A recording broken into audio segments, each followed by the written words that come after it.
Hi, this is Christopher Lewis, and welcome to Dating Intelligence, the podcast where we give relationship advice from dating to marriage and everything else in between. And always with the goal of helping you to continuously be the best you at all times. So if you're looking for real life and honest information to help you navigate your relationships, we've got you covered. We've got you covered. Oh, fuck no. What's up, Jamie? How are you? Come on. You're not going to let me live it down, are you? Every time you say something, you know I'm going to bring it up. So The two fingers? I got to catch you off guard. Oh, my God. We'll fill our guests in about this a little bit. So how you doing, girl? I'm good. How are you? Just you waking got up in me. here. I was like on the fence whether I wanted to tell you that story or not, but You know you always share. You end up sharing with me somehow, I some do. way, I so. tell you everything. Yeah. All right. Well, everything good? So, yeah, everything's good. Okay. What's new with you? Just flying back here from LA, coming to Sticky Paw Studio, my second home. So I love this Yeah. place. I'm excited for our guest today and just happy to be here. Where's your So, coffee? Drank it already. So I got to switch to water. I was almost thinking, I just told you off air that I was thinking about having a margarita here for the first time. So Travis, all those bottles you have up there of all that alcohol and stuff, I was like, I think I might make one today. What about the vodka behind you? Well, Smoke Lab, we're going to be presenting them as well. We're going to have to do a little snippet on you guys. But this is a vodka out of India, and it's the first premium vodka done out of India that's brought into the States. wow. Yeah, it's amazing stuff. that. It's smooth as hell, and they got two versions of it. So I'm excited to be one of our new sponsors that we have, actually. Okay, maybe I'm going to start drinking. All right. You hear that, Smoke Lab vodka? We are making a believer out of Jamie over here. So, all right. Well, should we bring in our guest? Yeah, let's do it. Okay, all right. I'm going to do my intro like this. I hope he likes this one. Our guest today loves living life in the fast lane, and I mean that literally. When he's not on his longboard racing downhill on street roads of speeds of up to 50 to 65 miles per hour, he's living out his dream and sharing his passion with others by creating skateboards at Prism Skate, where he's the co-founder and CEO of the company. I mean, this dude's fucking awesome. He's already a friend of mine right now. Please welcome Liam Morgan to the show. Right What's on. up? Hey, thanks for having me, guys. I appreciate it. All right. It's a beautiful studio. It was nice to fly in this morning and see you guys and see what you do. Good. Well, we're excited to have you. And did you? Thanks for coming. Yeah, of course. So we've been trying to link for a while. A long time. Right? yeah. It's been over 6 months I've been trying to get him on the show, but his schedule's so insane. Yeah. I'm like, wait, where are you going? Like, it's COVID. How are you getting over there? So he's been like constant on the go. All right. I have one question as we start getting into this, first of all. Yeah. Something that I saw this morning when I was doing a little bit more research For sure. on you. You're in a tuxedo, not a tuxedo, a suit in England. Yep. Obviously. And It was actually in France, but Okay. I filmed it for a British company. But and yes. are you on the Grand Prix or something? Yeah, I was on a Formula One racing track in Marseille in the south of France, and I was shooting an advertisement for a British suit company that sponsors an F1 team. Okay. So their original idea was, hey, we want to get you in this like luxury suit and have you get towed by an F1 car. That's what I wanted to know. Right. So Okay. that was the original idea. I think they ran into issues with getting insurance to cover something as risky and kind of gnarly as, getting towed by an F1 car. Right. So the shoot got changed around a little bit. And what ended up happening was I was getting towed by a pretty normal Mercedes, still pretty fast, up to about 70 miles an hour. Then I'd let go of the tow rope and then enter these corners on the F1 track, and they'd film me from this really nice fancy car. So it's sort of deceptive because I'm flying, but the track is completely flat. So the speed was given to me by a car, and then the car left the shot. So you answered my question because I was like, how the hell is he going that fast? Yeah. And my part of me was like, he's got to be towed, but yet he's not holding on to anything. Right. Yeah. Okay. Right. It Yeah. was amazing. Yeah. And it was weird because, as you said in your very kind and flattering intro, usually I'm flying down hills. And so that was kind of the first time that I was entering these corners at speed that were flat. So it changed a lot of the skating, but still turned out pretty good. And it was amazing. It was a super fun shoot. Travis, do we have any videos of him? Nope. No. All right. Well, we Liam, got. Yeah, sorry. I'll send some after the fact. I don't know if you can add them in. Well, guys, you got to check out Liam Morgan's stuff. Yeah. And you're doing a lot of stuff for the company Red. It's called Red Blood. Blood Orange. Thank you very much. Blood Orange. No worries. And if you look up at stuff on YouTube, just watch him going downhill. I mean, there's this one where he has like a t-shirt on, I think a helmet, and there's no gloves on him this time. He's flying down this hill. I'm like, what the fuck, man? It's like, it's insanity. So Try and, I want to make, although this is pretty gnarly what I do, and a lot of people look at it and they're like, well, that's crazy. I'd never do it.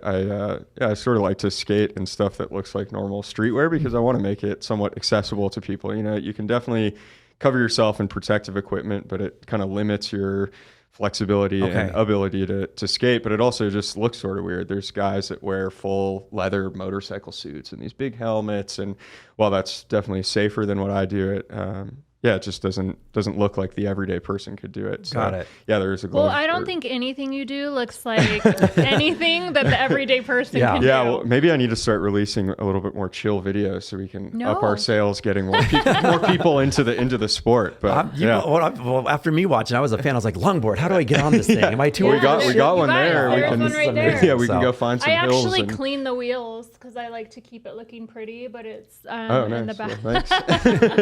It's in the back of my car. That's amazing. But I don't do it as cool. Well, as we you. got to get you. I mean, you're a pretty extreme person. You were just talking to me about diving for lobsters. That would scare me.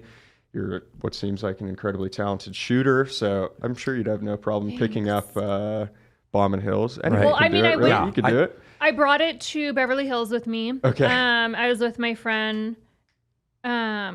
Went down a hill, ate shit. Oh, really? And Okay. I don't know if you told me about this. Yeah, I had the big scab on my knee. I had a photo shoot the next day. They were so pissed. They had to. It was like, and then I had a video, and they're like, Jamie, and I'm like, what? Yeah, it's hard to edit out scabs in video. So, Man, you recovered, okay? Yeah, I was good. I mean, but I was just the whole time I was like envisioning like. This was like the bunny hill, and he's on blacks.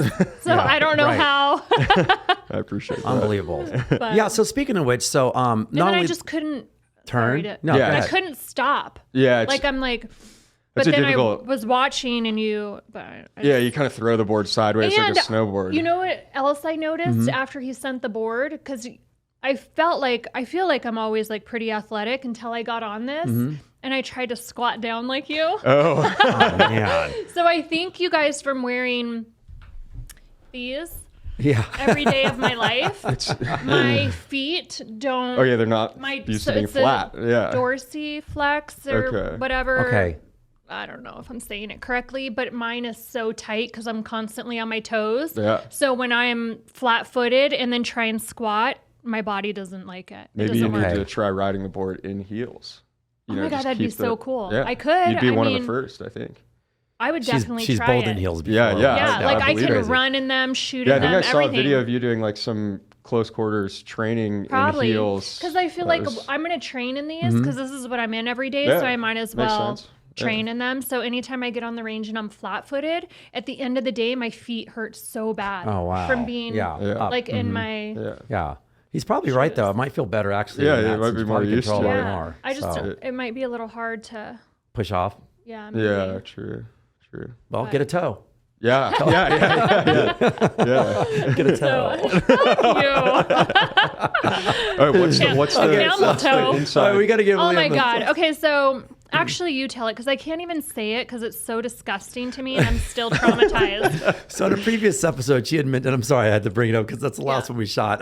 A previous episode, she goes, so there's this guy that she was talking to. The conversation was great. They'd spoken a few times. A week, okay.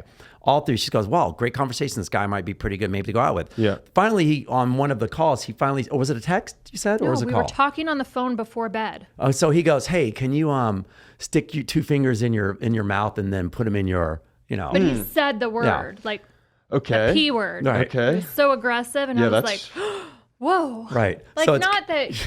So now... I was so caught off guard. I was like, no? Right. So I figured I'd come in today and catch her off guard again and see if she remembered the whole thing. And she did. So now he just keeps 2-fingering me. And I know exactly what he's talking about when he does this. Yeah. Well, it is pretty aggressive. That's bold for a good night FaceTime, I feel like. Would you ever talk like that? It depends on circumstances. Right. I think like after what sounds like just a weekend of talking to someone, probably not. That seems a little forward, bold, right? a little forward. Mm-hmm. But it depends.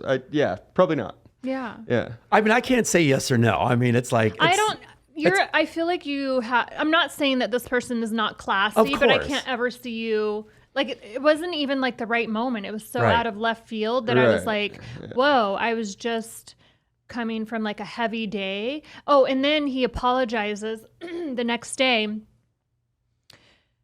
which I was like, oh, okay, cool. Mm-hmm. Like we all...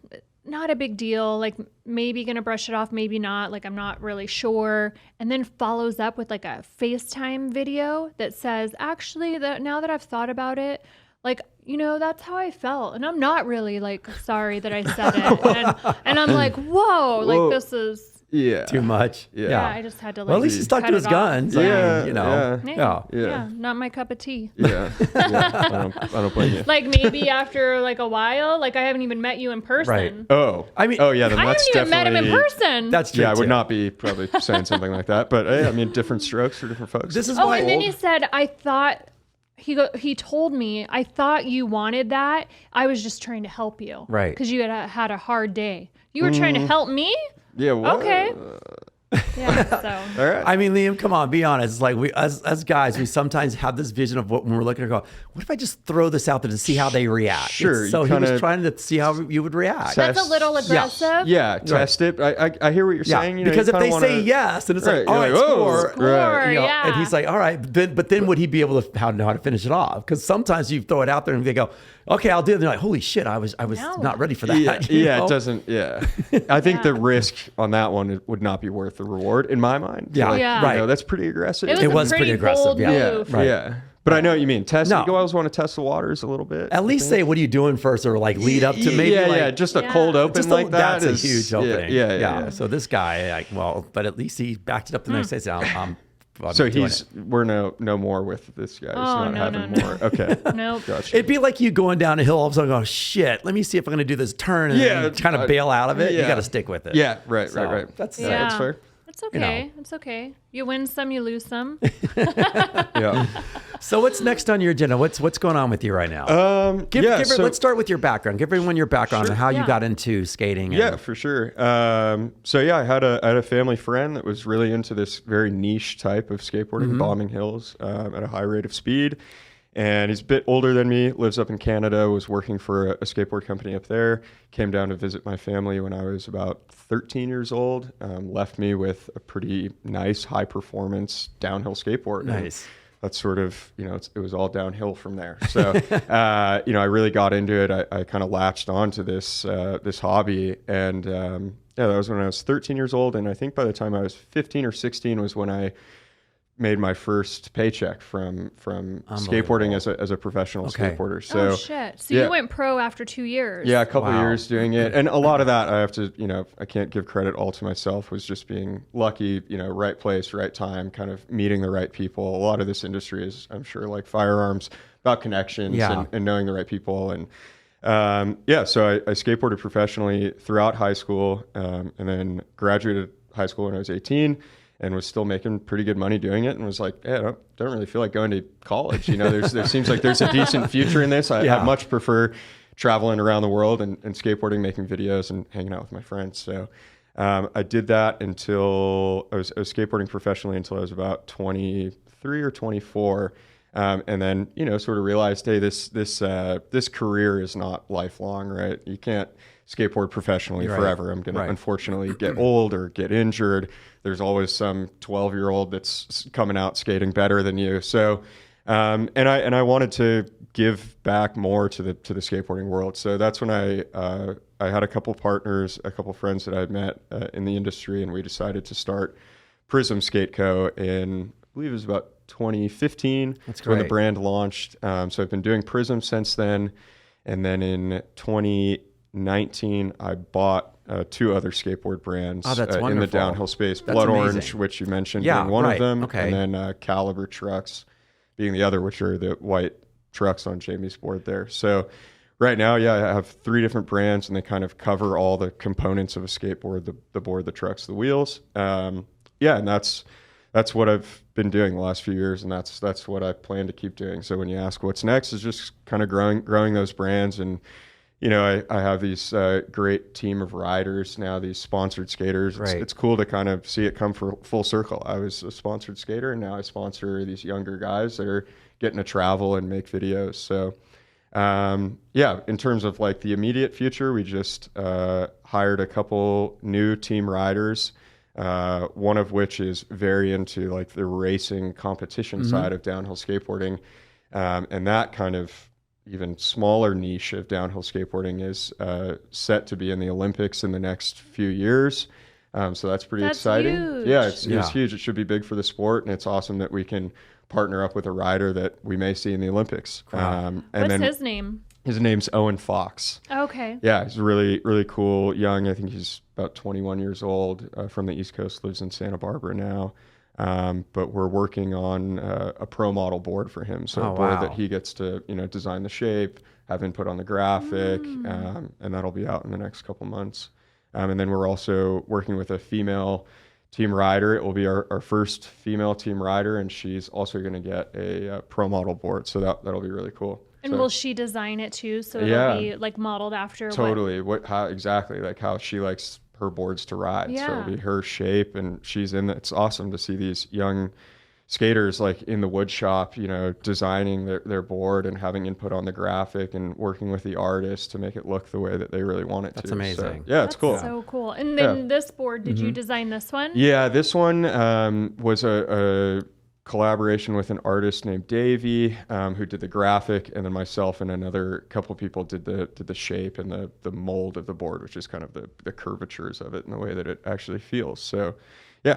Okay. Do the specs stay the same usually though? The length? It varies quite a bit, actually. I think we have in our performance downhill lineup, we have right now 5 different boards, and then with these people it will become 7, and they'll range, from chest height to knee height. So, so quite a bit. And it's really personal preference and also the kind of style of downhill skateboarding that you're doing. So if you're racing down the hill like this guy, Owen, that we're making the board for, he's actually on quite a small, narrow board. It looks even smaller than a normal trick skating or street skating board. Interesting. And then the board that I prefer to ride is much bigger and wider. It's all just kind of personal preference. And then have you guys ever gone toe to toe? No, that's a good question. It's funny. I do, because I'm the one organizing the trip. Sometimes I I put myself on the trips, and I'll go and film with these team riders that I sponsor now. And I try and keep up and skate with them. And it's futile. These kids. Yeah. In some areas I can hang, but these 18, 19, 20-year-old kids are still are so young. Yeah. Yeah. I don't feel that way, but thank you. If you don't mind me asking, Sure. how old are you? 27. Okay. Yeah. You're still with it. I like that you take that breath. You go, yes. That's crazy. Yeah, because I didn't enter my sport until way later on. So JJ started shooting at 13 in the Philippines, and a lot of the world champion shooters, they've been shooting all their life, and then I pop in the game in my late 30s, I can do this. Right. It's never too late to learn though. That's shooting the thing, level 5 matches. I'm not winning, but you're at that level, I'm there competing. Are there competitive shooters that are super young, 18, 19 years old, that are blowing old people out of the water? So there's one that we brought over from I didn't bring him over, but so I remember this kid when he was 16 years old because he would train with JJ. So I remember seeing him in the Philippines shooting, and I'm like, holy shit, when he turns 18, he's going to literally dominate the sport. Yeah. And JJ's training him, and guess what? He's freaking here now. Okay. So he is now, his name's Bro. He's in the States, and he's just eating everyone alive. Yeah. The skill and the way he just dominates the sport, you watch him and your mouth is whoa. Yeah. So that's a good question going off of that then. Yeah. So Mike, I guess you were talking about kids you sponsor. What are you looking for? What do you see in the person, or how do they approach you, or you just know them already? Yeah. How are you I want to sponsor this athlete? Yeah, that's a great question. So, I'd say that in terms of what we're looking for, I say that it's always kind of a mix of 3 things, and you don't have to be perfect at each one, but it's, your raw talent or skill as a skateboarder, what you can do on the board. Is it going to be, pushing the limits? Is it kind of next level? We're looking for that. And then, and this is in no particular order. 2 is we want the person to be cool, right? And relatable, and someone that we want to travel with, but more importantly than that, someone that, is good in their community of other skateboarders, is a positive influence, not a, cocky fucking douche. Yeah. Someone that's fun to hang out with, fun to skate with, can relate to someone that's maybe completely new to the sport and also to the experts. And then the third kind of thing is, I say this kind of unfortunately sometimes, but but knowledge and awareness on social media and marketability. Marketability, Right. yeah, exactly. Like, you know, you need to have, yeah, right. You know, probably better than anyone. You need to have the way that brands work and operate these days. You know, we are running a business. At the end of the day, we have to sell product, and if you're not helping us do that, then it's hard to argue the value of you on our team. So a lot of these guys and gals that we work with, they're really nailing all three. You know, they're super cool people, super talented skaters, and are totally marketable and kind of can market themselves on their own social media platforms. So, and then in terms of finding them, it's a small enough kind of niche of skateboarding that really I know most of the people out there that are going to be kind of worth sponsoring but on the off chance, especially internationally, we've had riders. I just got a cold Instagram message from a rider in China who is like blowing my mind and already riding our product. So already excited about the brands and had super minimal requests for what he wanted to ride for us. And I said, hey, yeah, let's do it. We'll send you a box of product. So it's a mix of both. Generally, to answer your question, I know these people, but sometimes they come out of nowhere and they hit me up. So the gentleman from China, is he someone that you would potentially like fly out? And it could be this guy actually. So the brands that I run, our history and my background is all in downhill skateboarding, but we also focus and market our products to another kind of style of longboarding, which is very popular in Europe and Asia and starting to gain popularity here, called longboard freestyle and dance. So it happens on these really long boards, and people aren't going down hills. They're just doing kind of board walking. I've seen that. Really beautiful. Some girls. Yeah, it's very popular with girls. And that's what I think is so rad is downhill, unfortunately, can be kind of a boys club. And we're getting more and more girls into the sport. And I think that's awesome. But we've seen so much growth with females in longboard freestyle and dance. And that's rad as long as they're getting on a board. Yeah. That's what we like. So this rider from China, he's a freestyle and dance guy, and he does this beautiful, very choreographed, talented board walking and kind of tricks on the board. And we have a whole team of those riders that are predominantly in Europe and Asia. So if we were going to fly him somewhere, it probably wouldn't be to the States because we don't have many riders here that do that. But we have a lot of riders in Europe and other parts of Asia, and there's some big competitions in Europe for that style of riding. Okay. So that's wonderful. That's really amazing. Cool. I gotta check that out. You should. It's beautiful. So wow, cool. So you were turned professionally set around 16. Yeah, 15, 16. I think is when I made like my first paycheck. So between the 13, 14, 15 age. Trials and errors for you. Like, how did you just say, I'm going for this? And by the way, going from skateboarding to going downhill, how did that transition happen for you? Yeah, totally. I kind of grew up around skateboards, riding in skate parks and stuff like that. I had friends that were into that style of skating. So I was kind of familiar on a board already a little bit, but by no means talented in a skate park so I had this family friend drop off this board, this downhill longboard. And, this is kind of, I don't want to sound like, I'm not that old, but this is sort of pre-Instagram. YouTube was like kind of a thing. I didn't know anyone else that was into this style of skating. All my friends rode their boards in the skate park, but I had this like downhill board. I wanted to figure out how to use it. Luckily, I lived in close proximity to some real hills, so I figured that's the best place to start. So I kind of just started going into these hills by myself and figuring it out, and then looking at the bottom of the board, there's all these stickers all over it, and I would, type those names in online, find, maybe some photos or videos. Nowadays, you go on Instagram, it's everywhere. There's tutorials on YouTube. You can even join classes and groups that teach you how to downhill skateboard, get lessons. That wasn't really available to me, or I didn't know how to find it. Just going out to the hills and kind of making it happen by myself. My parents were super supportive. They would drive me up there. My mom would like cover her eyes while following behind me. And then eventually, like quite literally, was just started running into other people out in the hills that were doing a similar sort of thing, and found this community. And it was small, super small when I started doing it, and it reached a kind of a peak and a boom around 2014. It was huge, and that's kind of the height of my pro skating career was 2014. I was getting to travel all around the world, make decent money, and it's had, skateboarding since its inception has been very up and down. It's kind of based on trends and what kids are into. So it kind of, the popularity comes and goes. But yeah. Was there anyone that you looked up to when you first started skating? Yeah, for sure. A lot of just older guys in my neighborhood, or I grew up in Oakland, California, so a pretty big city, and there was a handful of older guys that were doing it semi-professionally or professionally that already had sponsors. So I was just like looking up to these dudes so hard.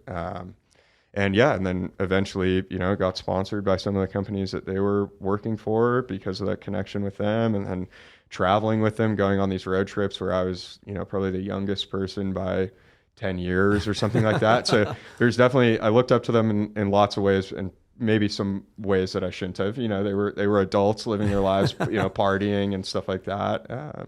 But yeah. So did you get into drinking at a young age because of that? Yeah, for sure. Yeah. I was wondering if that was going to come up, but yeah.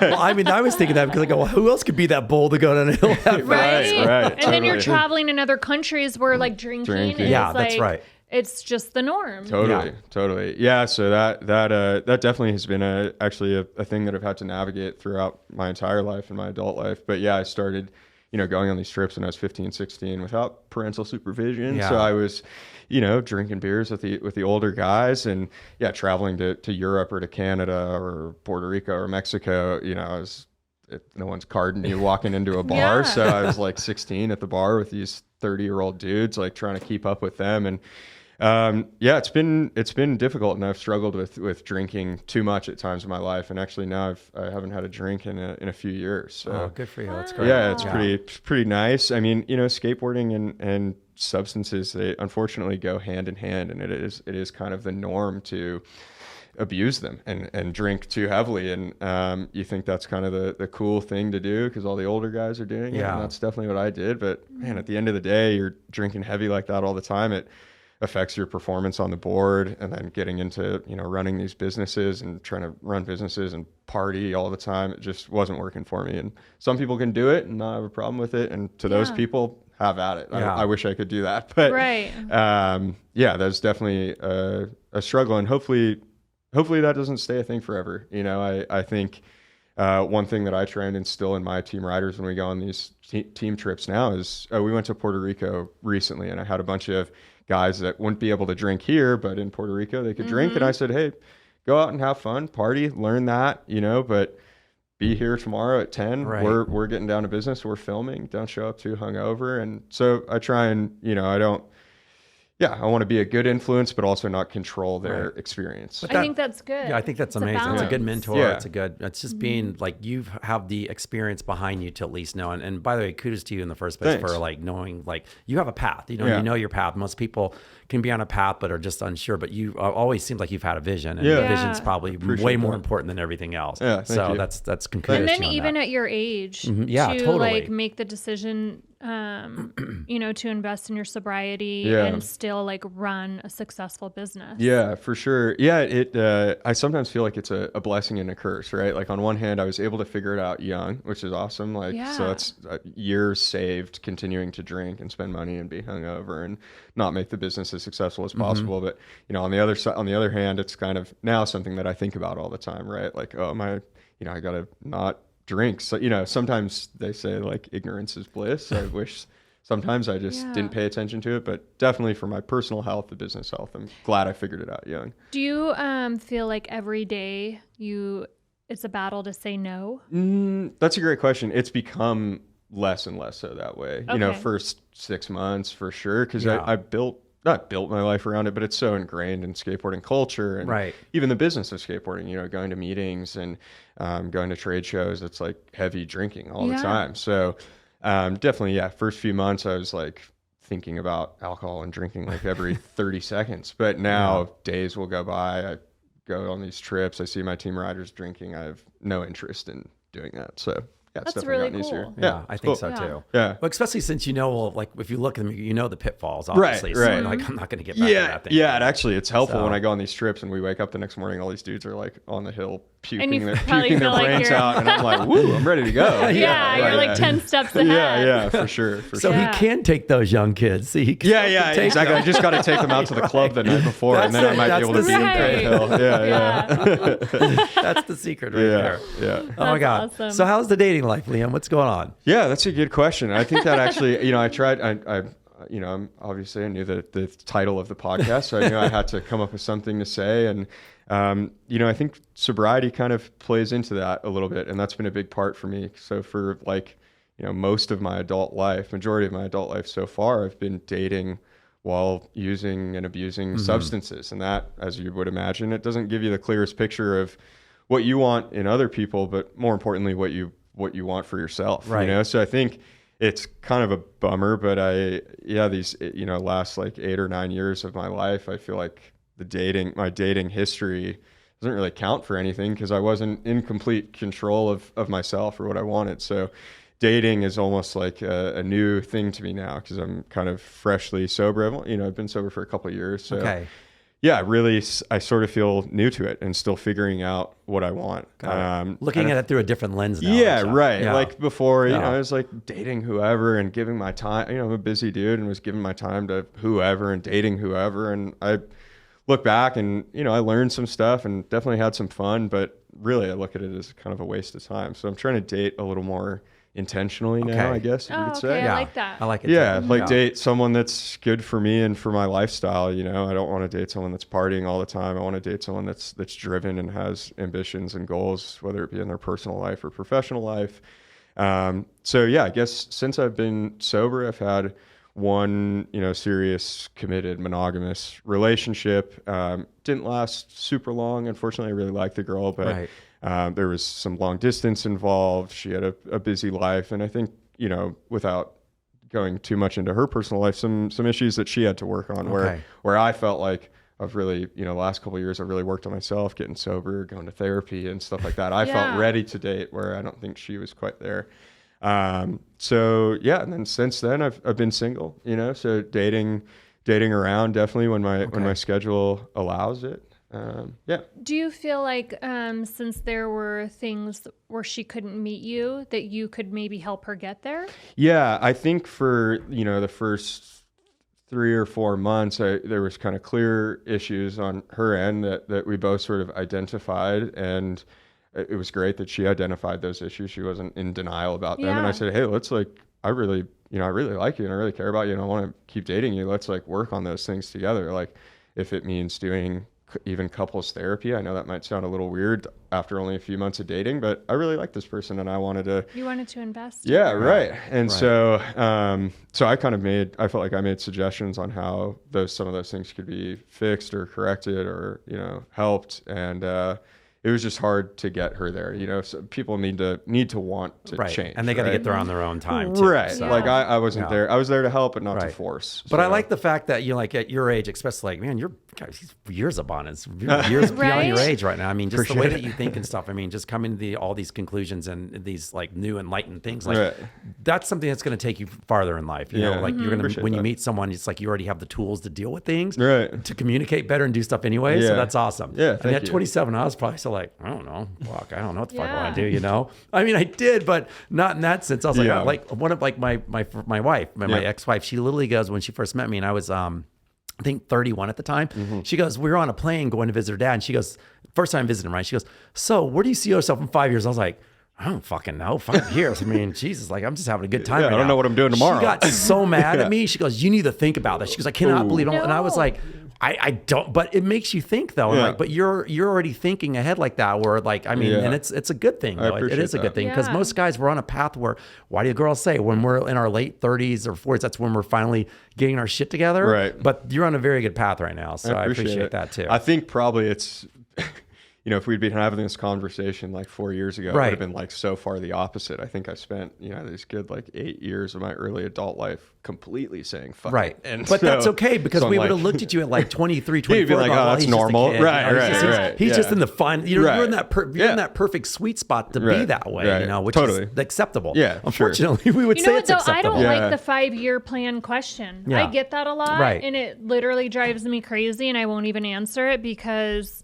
who's to say? I can't even tell you where I'm going to be in a year. And if I would have done that, I feel like it's limiting, like my potential. Yeah. Like I would have never envisioned myself shooting competitively. Right. Like, that was never part of my plan, but it was an opportunity that presented itself, and I took it.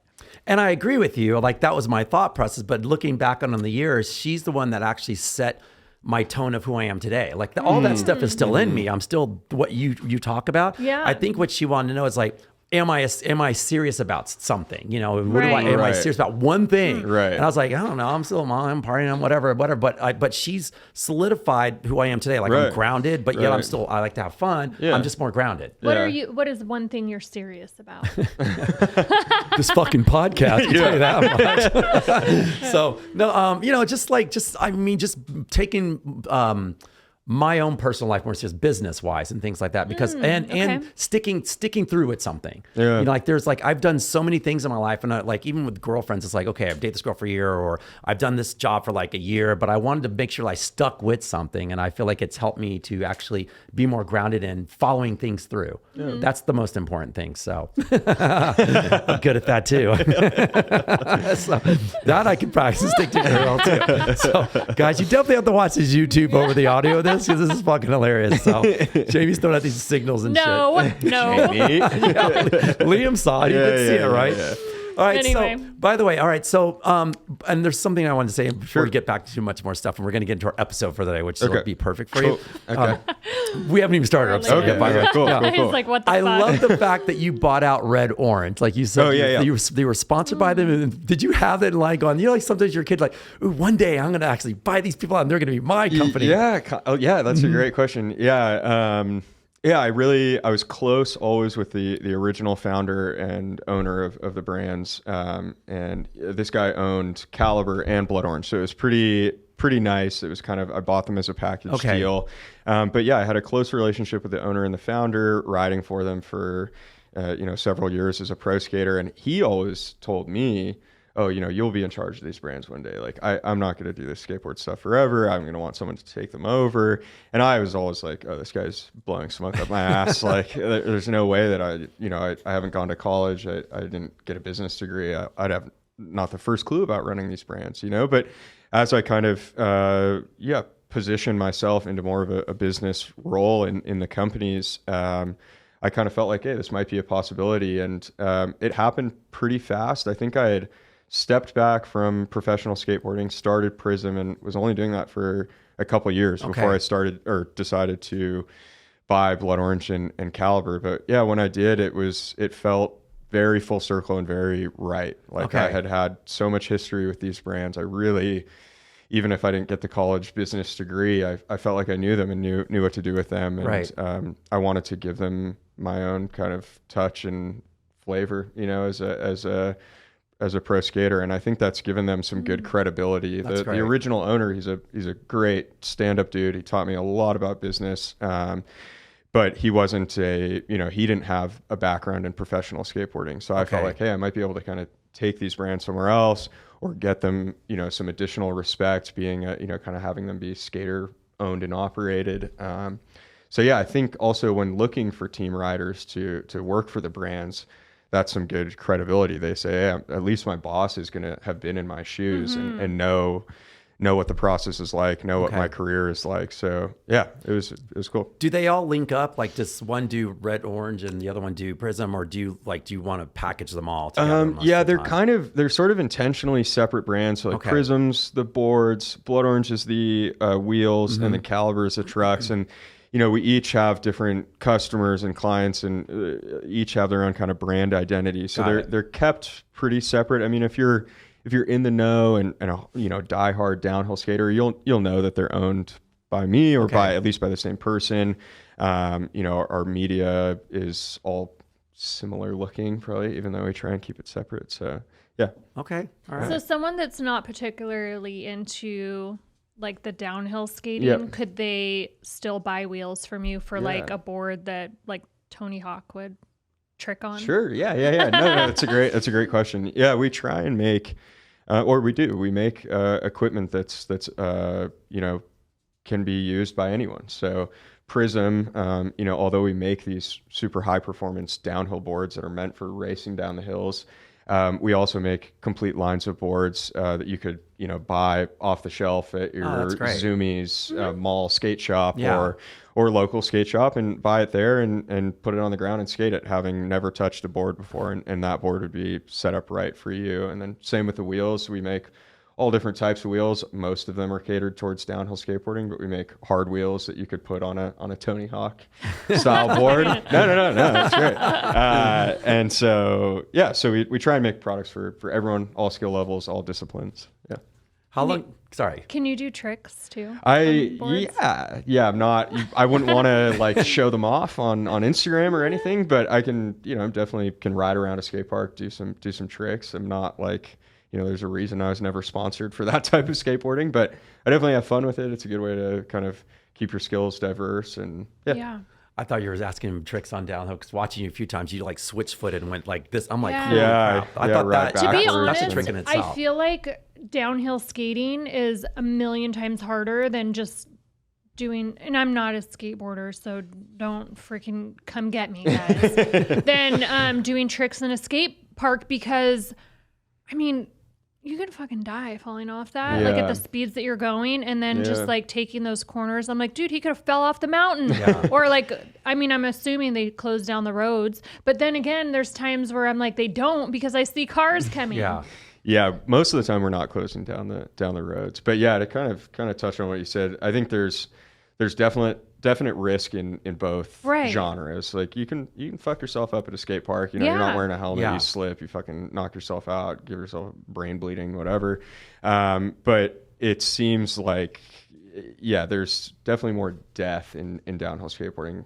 Unfortunately, there's been I know people that have passed away bombing down hills, getting into collisions with cars or going off the road or whatever. So yeah, it's a high risk, serious sport, but I also, I think it should be said that you can make it as chill as you want. You can start on a mellow hill in a parking lot with no cars around, and kind of be as safe as you can be, and kind of work up to skating these car-filled open roads that we skate regularly. How did you get over the fear of not knowing what's on the other side? Yeah, that's a good question. I was saying right before we kind of started rolling that it that fear, it's not around anymore, right? Like it was definitely there when I started, and just kind of getting comfortable with your board, getting comfortable with speed, repetition, skating the same road, so you learn the corners, learn where the imperfections in the road are, learn where the driveways are, where a car might pull out on you or whatever. That definitely helps. But yeah, now it feels like it's probably one of the only times that my mind like fully shuts itself off. Is when I'm bombing down the hill. It feels calm.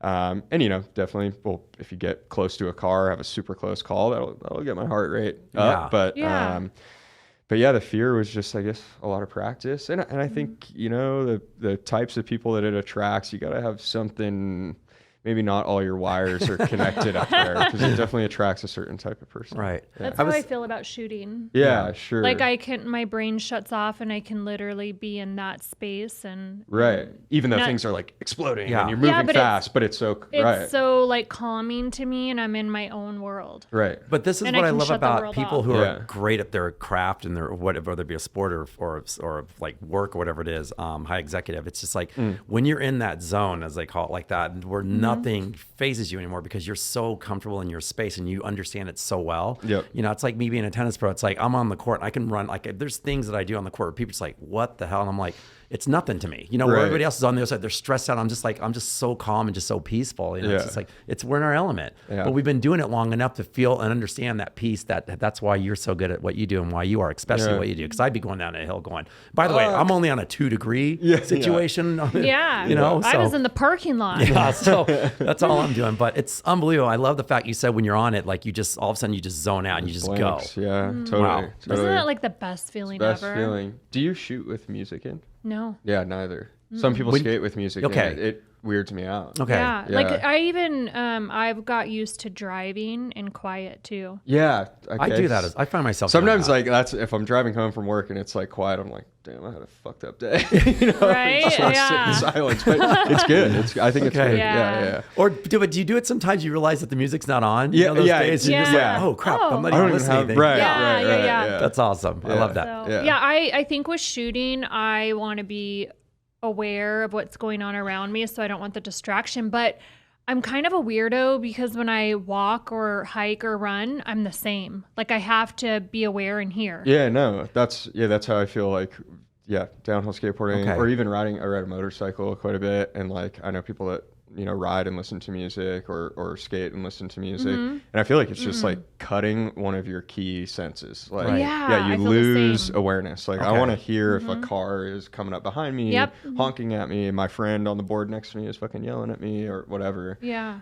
I've definitely and I think probably this is the reason I've seen people get into collisions because of wearing music in and cutting those senses. That makes sense. Yeah. It's weird. Everybody has their own thing. Yeah, own thing. Too. But then I know people, that can't skate without it. Yeah. So. It's almost like they put them in a different space. So I understand both sides of it. Yeah, totally. We're going to get in this because it's all about the same thing. Okay. Just because of what you said right there. Yeah, sure. So guys, as usual, we'll jump in our episode right about now. And Liam, thank you for coming to the show. And we're at Sticky Paw Studio here in Las Vegas. And here's our episode today. It's called Heading Downhill Fast. When you feel the pressures of your day-to-day life starting to take toll, what do you do to escape and re-energize? That's a great question. Yeah. Kind of like we were talking about earlier, I think 3 years ago that my answer would be quite different. But these days, exercise and just general health, both mentally and physically, is super important to me. So back, 3 years ago and prior, I was not taking care of my health at all. I was about 50 pounds heavier. And what? Yeah, I'll show you some photos afterwards. I would never even think that. It was pretty I've gross. seen you like naked on Instagram. I can't even imagine that. Well, yeah. He's got like a 6-pack and I everything. would never even believe that you saying that, by the way. It's quite a transition. But yeah, back then, I wasn't taking care of my health. I was overweight. Okay. I was having stressful days and coming home and drinking. But is this at the start of when you started your business? Is that why you're saying? Or the drinking kind of, it started as a part of the pro skater lifestyle, and then just sort of got worse and worse and worse, and sort of got out of control. So it's sort of at different points in my life, it's had varying intensities. But yeah, I think the running these businesses, it stressed me out, and the thing that I knew how to do to cut that stress was drink some beers after work. So. That was the kind of go-to for me for a long time, was come home from work and completely numb my brain. And then, I'd wake up the next morning feeling like shit, even more stress, get less stuff done. And there's just this sort of negative repeating cycle. Yeah. So definitely have broken that in the last couple of years. And when I need to unplug after a day, I like to go to the gym for, an hour and eat something healthy. I'm not a complete fitness nut. I totally understand people that are, but I don't love being in the gym, but I know that being there or doing something active, being outside, and then eating something healthy, and then doing something good for my brain, and that could be a wide range of things, like going to therapy, calling my mom and catching up with her, or trying to meditate, go for a walk, like anything like that is good for my mental health. So I try and do at least one of each of those things every day to kind of keep myself in check, keep myself level. Do you get on a board like just for fun now still? That's a good question. I wish I could say yes and all the time. That's not quite the case. The businesses keep me busy. What's great about it is that I work in skateboarding and we're, constantly trying to come out with new products and cutting edge products. So I do skate still, and often, probably once a week or something like that. So I get out a lot, but a lot of times it's related to work. So like, oh, we got these new wheels in, these new prototype wheels, these new sample trucks, or a new board shape. And so I'll go out to test that stuff. Does it make you feel like a kid though? When you try, totally. Like, yes, new stuff. Yeah, we get like, we get something comes off a production line, and we get to look at it, and like, no one's ever ridden this before. I definitely get that giddy feeling. Okay. So, yeah, it's pretty cool. But it's nice to be able to still skate, even if it's not purely for fun. There is kind of some work aspect to it, reviewing products and stuff like that. It's it gets me on the board. Okay. Yeah. Okay. Yeah. What do you like to do, Jamie, for your re-energizing and then getting out of your stress? I mean, a lot of people like trips. I'm just saying, like, overall, just in general, like we all have something, like, we're all stressed out. It's constantly changing for me, like depending where I'm at. So, I mean, I've found a lot of solace in making my blades recently. So I'm really looking forward to finishing my knife. Yeah. When I'm in Hawaii, my girlfriends, they want to lay on the beach all day and like drink. Well, I don't drink and I get bored. So like after like 30 minutes, I'm like, all right, I need to do something. I gotta, so I'll go make friends and play volleyball with someone, or, you know what I mean? And they're like, where'd you go? Right. Or I want to like go on a hike. Like, I just want to be active. Okay. I'd love just to interrupt that video where you and your friends were laying on the beach in Hawaii. And I don't know what you had done, but you like must have triple knotted like a bikini tie. And did you see this? I might have. I think so. And then like tried to get some, I think, random guy like, hey, can you put some like tanning oil? And then this dude comes up, and this thing is like tied super tight, and he is fumbling for quite a while. That was funny. That's like, okay, so we do that every trip. Okay. So every time we go to Hawaii, it's just like a thing that we do.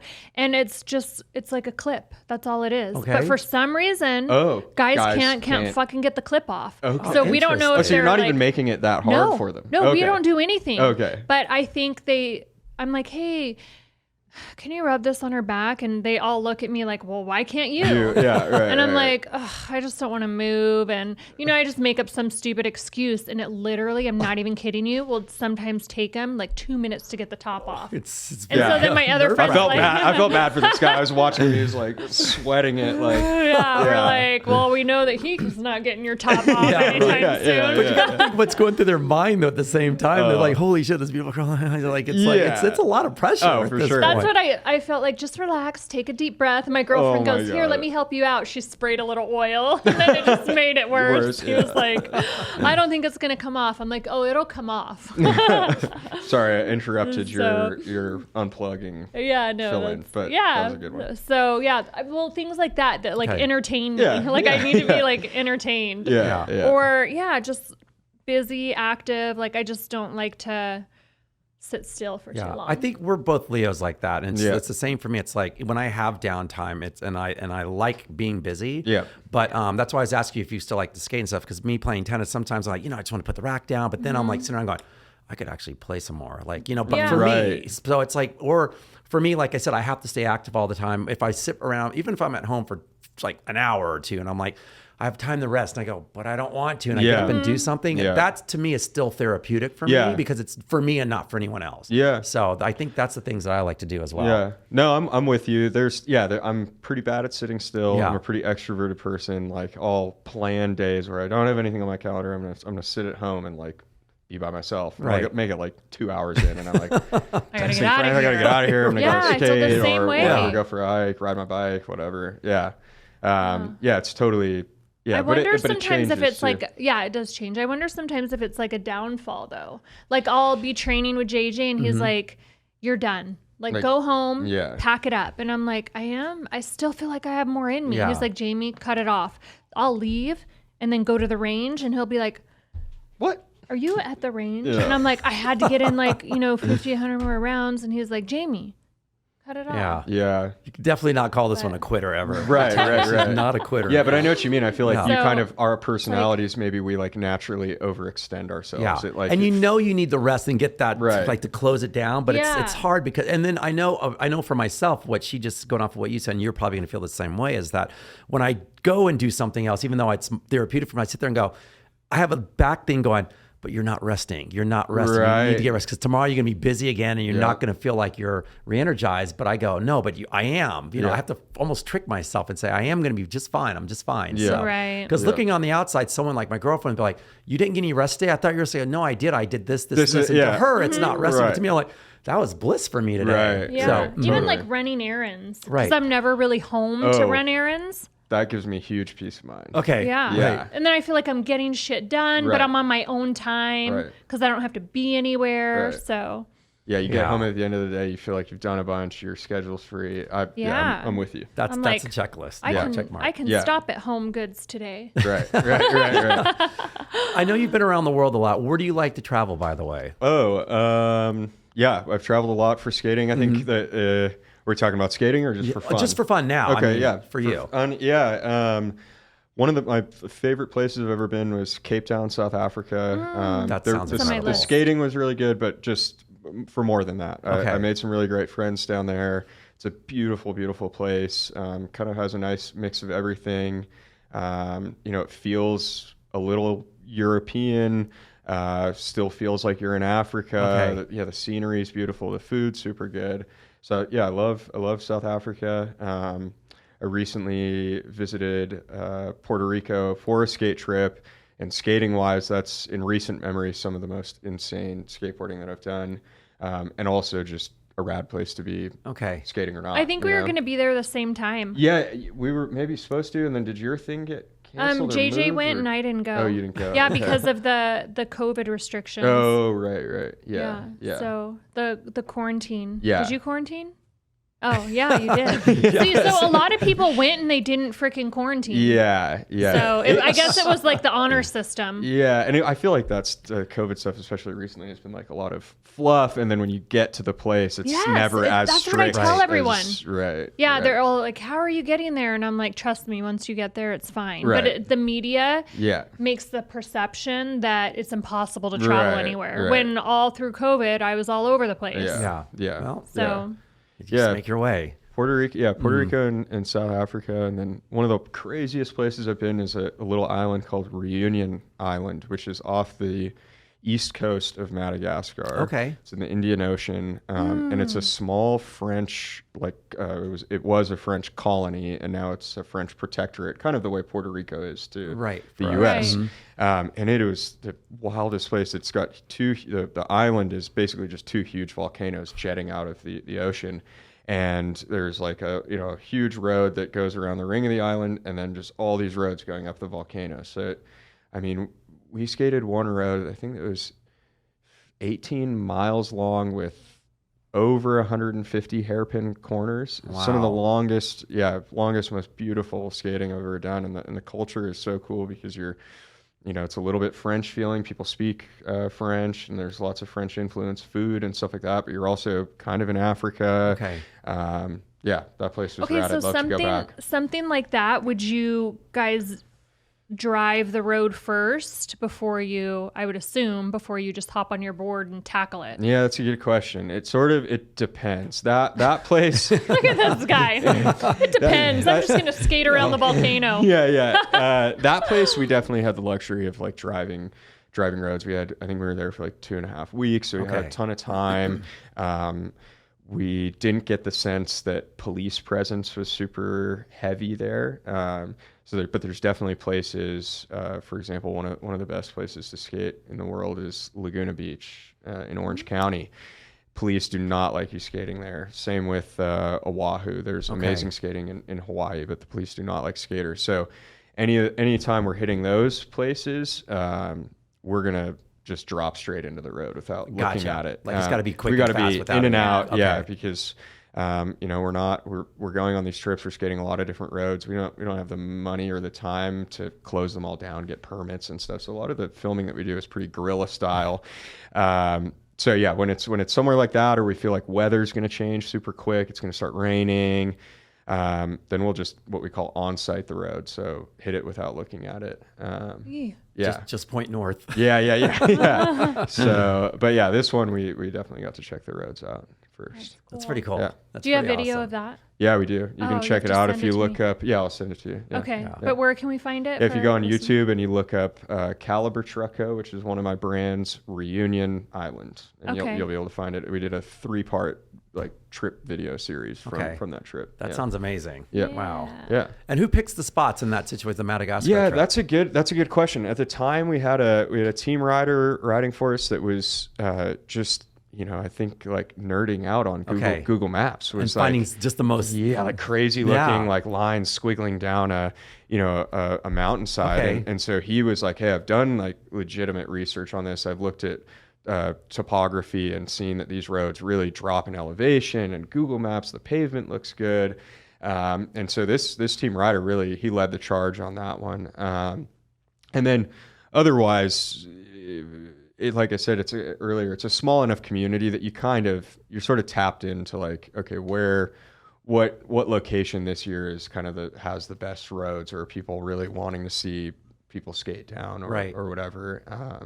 So yeah, Reunion was a crazy trip because no other brand had gone there to skate. So we were kind of the first ones to go there and film stuff. But on the other hand, for example, Asheville, North Carolina as a whole, there's really good downhill skateboarding there, but it's been hit by tons of different companies. Okay. It's pretty accessible. It's in the US, but we've gone there, made some videos there. I'm going next week. Oh, nice. Yeah. Yeah. And is that where some of the knife stuff are? They're based out of Asheville. Oh, cool. Yeah. Okay. That's rad. So it's beautiful there. Yeah, it's so pretty. But now I'm going to think about you when I'm going around the thing. Yeah. Like, oh, shit, is someone... You might even see, I feel like Asheville right now probably has the like highest the largest group of downhill skateboarders live in Asheville. So you might even see some people skating. Good time of year. Yeah. Yeah, and it's a good time of year for it. Okay. Yeah. Speaking of good time of year, have you ever done during the winter time? Yeah, we, as growing up in California, definitely stayed away from skating in the rain, in the snow. But I've done it. Why? Just because it's cold? Or is it dangerous? It's dangerous. Yeah, you pretty much have no traction on your, over your wheels. So you see us hitting these corners, and if you tried to skate those in the rain and go around that corner, you would slide right off the road. So there's like absolutely no grip, and there's some little things that you can do to the wheels to give them a little grip. But for the most part, you have no traction. Everything's slippery, everything's wet. I just want to see how far some people go in that sport. There's definitely somebody's always pushing the limit for sure. People that live like I have team riders and friends that live up in like the Pacific Northwest where it's raining like 200 days a year or whatever, and they're like super comfortable skating in the rain. They're good at it. I've definitely even seen people up in like Canada and in Europe that are skating in snow and ice, and they add like basically spikes to their wheels to get like grip in the snow. Wow. That's not something. It doesn't rain or snow enough in California for me to ever like want to really try doing that. So I generally stay away. Yeah. But I'll probably get shit for saying that from like skaters up in Seattle. Oh my God. All right. Anything else you want to ask Liam today? Yeah, I have a lot of questions that I want to ask him, but. Okay. I'm nervous. But I don't know if I should. Let's see. We'll give you our question today first. And we'll circle around back to things. So I'm just gonna choose one. Let's see. Okay. Here's a good one. Do you have these picked before? I just push up. I just grab. Yeah, and I just put a bunch on a page so I know I have enough for the day. Yeah. All right. So here we go. Hi guys, great show, and think you both work great together. So I'm female in my late 20s. I just want to casually date, but I met these two guys who I get along with really well. I've now been on 3 to 4 dates with each guy. I'm not looking to get into a serious relationship yet. Is it okay to continue seeing both of them? And if so, do I have to let them know that I'm seeing other people? You have to go first. Okay, cool. I think that's a super valid question in a situation that people find themselves in a lot. And I feel like the best policy is just like good open communication. I don't think you need to share. If I'm trying to put myself in one of those guys' shoes, right? Like if I was one of those guys, I wouldn't want to hear like every dirty detail, like, oh, I went out with this other guy last night and this is what we did or whatever. But as long as someone is being upfront with me, like, hey, yeah, I'm not looking for anything serious. I really like spending time with you, but I'm also dating other people. Well, then that kind of puts the ball in my court, and I can choose whether to take it or leave it. Yeah, I like that. Or take a step back. I think, unfortunately, there's been times in my life where I've seen multiple people and maybe not been super honest about it. And that just always has made me super anxious, feel super bad. You kind of feel like you're covering things up. Right. Even if you're not directly lying to the person, it still just feels weird. So I think, being straightforward about it, that's totally fine. All right. Yeah. I think this one has a career in dating podcast. Right? That was a great answer. What about cool. you, Thank you. Chris? I'm agreeing with him 100%. It's like he gave a great answer. I mean, it's that thing where you're right. I feel like you got to be straightforward and honest because eventually it does make you feel a little weird, especially when you're talking to one. Hey, what are you doing tonight or tomorrow? And you're like, oh, I have another date. You know what I mean? Like you already have a date lined up, and then you feel like you have to lie or whatever like that. But don't divulge too much. But just at least say, look, I'm just not looking for anything serious. I just want to see where this goes, and let's just see how it plays out. If you're okay with that, and let the person choose if he wants to continue down the path or not. I think, I think that's all you need to say. You're so smart for your age. Thanks. I appreciate it. Wisdom beyond belief. Well, Jamie, what's your, because it was a woman asking the question, what's your so I take think on it? I'm always like, if you don't want to know, don't ask. So I'm an open book, straightforward, but probably not something I would volunteer. And I just kind of go into it assuming no expectations and that they are dating because we're dating, that I would just assume that they are dating someone else until the conversation comes up and I'm looking for something a little more exclusive. And remember, this is like the third or fourth date too, so it's a little different than the second or first or second, because 3 or 4, that means you're kind of into this person. Well, I don't know, because remember, I was like hanging out with this one person. We were like dating. We probably did like 6 dates after 3 weeks, and I don't know. Okay. See, me and Liam just know by then. If we're on the 3 or 4, I feel like if I'm on my 4th date with someone, that means I like that person. Yeah, I guess for me, I think I think that's true. Yeah, I'm not. It's not casual in that sense anymore. It's like, okay, I like. Let's see where this is going to go. But then there's someone else. I guess with this person saying, there's someone else that she's interested in as well. I guess my problem is I don't ever date in my city. Okay. So a lot of my dating has been long distance. Right, which acquires a lot more time in dating. I see that as well. Yeah. So I don't know. Okay. I just hate to see. Well, like we but probably answer to as well. answer her question, I don't think that she's doing anything wrong. And then once, like if they ask, then you should be honest. But I don't know if I would volunteer and be like, hey, just so you know, I'm going on another date tonight. Like if the person asks, then of that's course what I meant if they ask. Yeah, I think that's fair. Yeah. But I don't think that it's something that you need to volunteer. And then as it gets a little more serious, like she's going to pick or choose one or eliminate both or whatever, but I think it's a little premature to have the combo. Right. Yeah. Okay. All right. That's just my opinion. Well, that's the opinion of Jamie Villamore over here. Me and Liam are on the right page. So. I mean, I like his answer a lot. Great answer, but I don't think there's anything wrong with yours. I think there's definitely been times where I feel like I've gone on like 7 or 8 dates with someone, and the conversation that we have or the vibe just, we aren't sharing a bunch of stuff like that. Yeah. I'm not getting pressed for questions like that, so I might not volunteer that information. Right. But where does that go, though? I mean, at that point, though, you're 7 or 8. I'm like, this is probably why we're not talking anymore. Okay, well, that's a good point. You know what I mean? Why, I get that. Because I just needed something with a little more depth. Right.